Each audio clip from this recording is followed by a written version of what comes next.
Desertification, the degradation of dryland ecosystems by human activity.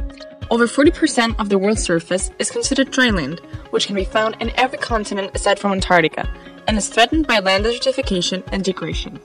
This land is home to over 1 billion people that completely rely and depend on it in order to survive. But why is this a global threat? Just like there's many causes for desertification, there are many consequences as well.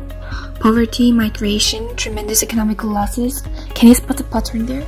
We're talking about the Sustainable Development Goals and achieving land degradation neutrality, which essentially means avoiding degradation, and desertification and restoring degraded land can help accelerate the achievement of the SDGs. However, despite the different measures that are taken to slow down the desertification process, soil loss is incrementing, partly due to overuse and incorrect cultivation. This is particularly noticeable in the Sahel zone. As a result of a more intensive agriculture over the past decades, their farmland is now mostly overused. Trying to mitigate the negative effects of lower yield by intensifying the cultivation, farmers enter into a vicious circle, which results in a deteriorated soil.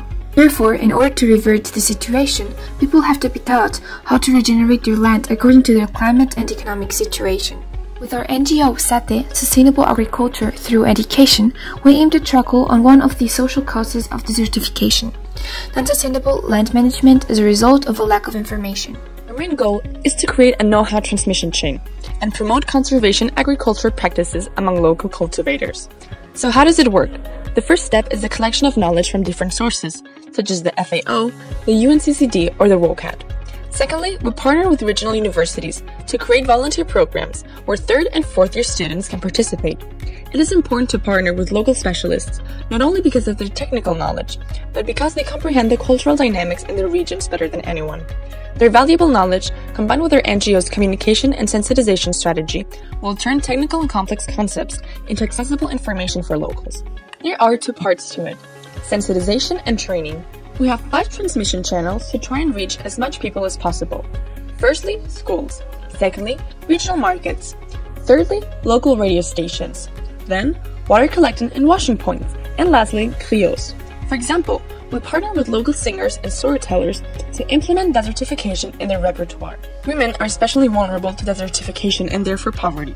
However, over 1/3 of all the women worldwide work in agriculture. That's why they are the perfect allies to implement sustainable practices. The training program is done through local women's associations, which play an important role in their communities. Women are the actors for change and responsible for implementing their knowledge. Women's empowerment equals entire communities empowerment.